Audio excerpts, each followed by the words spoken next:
سامعین کرام، آج ہم وزڈم ہاؤس میں برِ صغیر یعنی پاکستان، بھارت اور بنگلہ دیش میں شیعہ کی آمد، تاریخ اور برِ صغیر میں شیعہ سنی تعلقات کی نہایت دلچسپ تاریخ دیکھیں گے۔ برِ صغیر میں شیعہ سنی تعلقات کا اگر گراف بنایا جائے تو وہ خط مستقیم کی بجائے خط منحنی کی طرح ٹیڑھا میڑھا بنے گا۔ کبھی مثالی تعلقات، کبھی برے تو کبھی نیم برے تو کبھی نیم اچھے۔ ہندوستان میں مسلمان افغانستان، ایران اور بحر ہند کے راستے داخل ہوئے۔ ان میں عرب، ترک، ایرانی حملہ آور اور فاتحین بھی تھے۔ ہندوستان میں شیعہ سنی تعلقات کو 3 ادوار میں تقسیم کیا جا سکتا ہے، یعنی کہ ابتدائی دور، جس دور میں شیعہ حضرات برِ صغیر میں آئے، دوسرا دور مغلیہ دور اور تیسرا انگریزی دور۔ ابتدائی دور محمد بن قاسم کے بعد سندھ میں لگ بھگ 250 برس تک قائم رہنے والی سنی عرب اقتدار پہلے دمشق کی خلافت بنو امیہ اور پھر بغداد کی خلافت عباسیہ کی خوشنودی پر منحصر رہا۔ جب 9ویں اور 10ویں صدی عیسوی میں ہندوستان میں مبلغین اور صوفیوں کی آمد کا سلسلہ بڑھنا شروع ہوا، تب تک سنیوں کے 4 فقیہ مکاتب حنفی، حنبلی، مالکی اور شافعی تشکیل پا چکے تھے، اور اس کے ساتھ ساتھ اہل تشیع 3 شاخوں یعنی کہ زیدی شیعہ، اثنا عشری شیعہ اور اسماعیلی شیعہ میں بڑھ چکے تھے۔ سنیوں میں امام ابو حنیفہ کے حنفی مکتب فکر کے پیروکاروں کی اکثریت تھی، اور شیعوں میں چھٹے امام جعفر صادق کے مرتب کرتا فقہ جعفریہ کے اثنا عشری پیروکار زیادہ تھے۔ چونکہ اس زمانے میں فقہی اختلافات زیادہ تر علمی مباحث کی حدود میں تھے، لہٰذا تحصیل علم مشترکہ میراث تھی۔ چنانچہ یہ کوئی انہونی بات نہیں تھی کہ 2 سنی فقہا امام مالک اور امام ابو حنیفہ امام جعفر صادق سے بھی درس لیتے رہے۔ اثنا عشری شیعہ جانشین و امامت کے مسئلے پر امام جعفر صادق کے 2 بیٹوں اسماعیل ابن جعفر اور موسیٰ کاظم کے حامیوں میں تقسیم ہو گئے۔ اسماعیل ابن جعفر کے حامی اسماعیلی کہلائے۔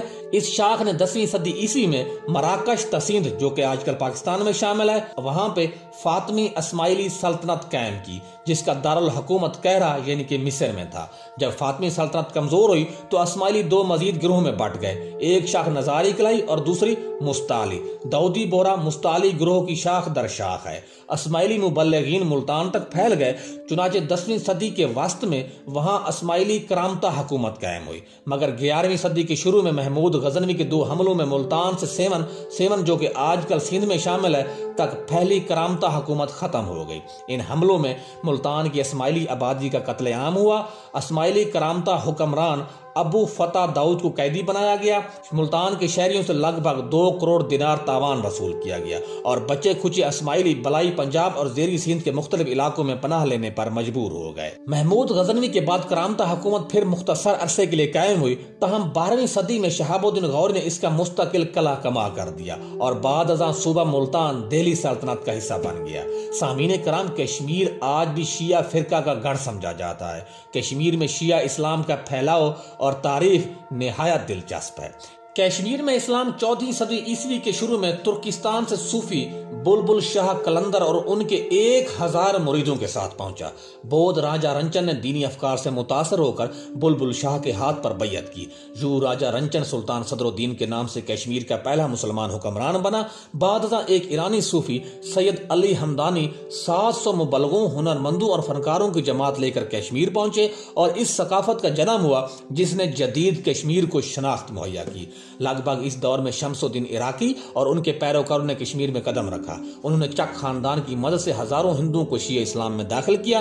ایک ترک جنگجو سردار مرزا حیدر دگلت نے 1540 میں کشمیر پر حملہ کیا اور شیعہ فرقے کا قتل عام کیا۔ آج بھارت کے زیر انتظام کشمیر میں صرف کارگل اور پاکستان کے زیر انتظام کشمیر میں بلتستان اور گلگت ہی وہ علاقے ہیں جہاں شیعہ اکثریت میں ہیں۔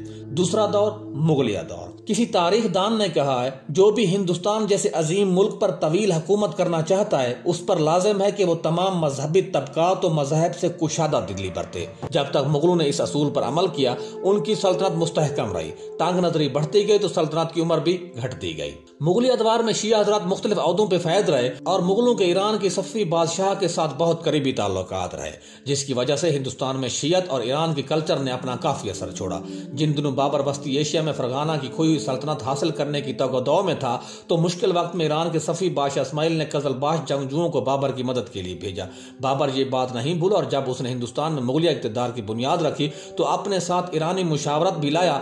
اس نے ولی عہد ہمایوں کو وصیت کی کہ ایرانیوں سے تعلقات اچھے رکھنا۔ اسی طرح ہمایوں سے جب شیر شاہ سوری نے مغل سلطنت چھین لی تو شاہ اسماعیل کے بیٹے تہماسپ نے بھرپور مدد کی۔ ہمایوں نے عالم غربت میں لگ بھگ 15 برس ایران میں گزارے۔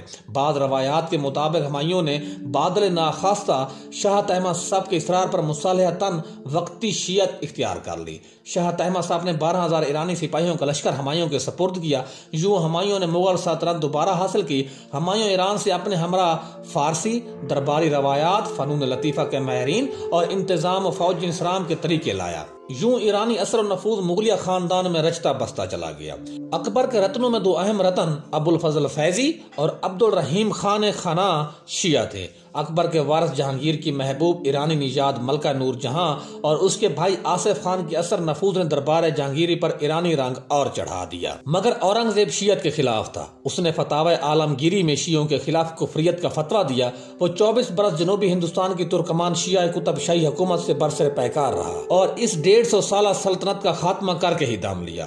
اورنگزیب نے اپنے دور میں ماتمی جلوسوں اور تعزیوں پر بھی پابندی عائد کر دی۔ مغلوں کے بعد اودھ کی شیعہ سلطنت دراصل اس علاقے میں لگ بھگ 300 برس پہلے قائم جون پور کی شرقی شیعہ سلطنت کے کھنڈرات پر قائم ہونے والی ایک بڑی شیعہ حکومت تھی جو 1722 سے 1858 تک 136 برس قائم رہی۔ 10 نوابین نے اودھ پر حکمرانی کی۔ اودھ وہ علاقہ ہے جہاں پہ آج کل لکھنؤ کا شہر ہے اور یہ علاقہ آج بھی شیعہ اکثریت میں ہے۔ موجودہ ایران کے بانی آیت اللہ خمینی کے والد بھی لکھنؤ کے تھے جو کہ بعد میں ایران چلے گئے جہاں پہ خمینی صاحب پیدا ہوئے اور بعد میں ایک نئے ایران کی بنیاد رکھی۔ اودھ کے نواب آصف الدولہ کے وزیر اعظم حسن رضا خان نے شیعہ مبلغین کی نہ صرف خصوصی سرپرستی کی بلکہ عراق میں نجف اور کربلا کی دیکھ بھال کے لیے بھی اودھی خزانے سے لگ بھگ 10 لاکھ روپے سالانہ بھجوائے جانے لگے، جبکہ 5 لاکھ کے صرفے سے دریائے فرات سے نہر ہندی نکلوائی گئی جس نے نجف تک کربلا کا علاقہ سرسبز کر دیا۔ خانہ بدوش عرب قبائل یہاں سکونت اختیار کرنے لگے اور شیعت فروغ پانے لگی۔ تیسرا دور انگریز کا دور۔ اودھ کی ریاست بعد از زوال اتر پردیش کا حصہ ہو گئی اور فرقہ وارث بھی 19ویں سے 20ویں صدی میں داخل ہو گئی۔ مقامی شیعہ اور سنی عالموں کی بڑھتی مذہبی مخاصمت کے سبب 1904 اور 8 کے درمیان یوپی بالخصوص لکھنؤ اور گرد و نواح میں شیعہ سنی تصادم کی کئی دفعہ نوبت آئی۔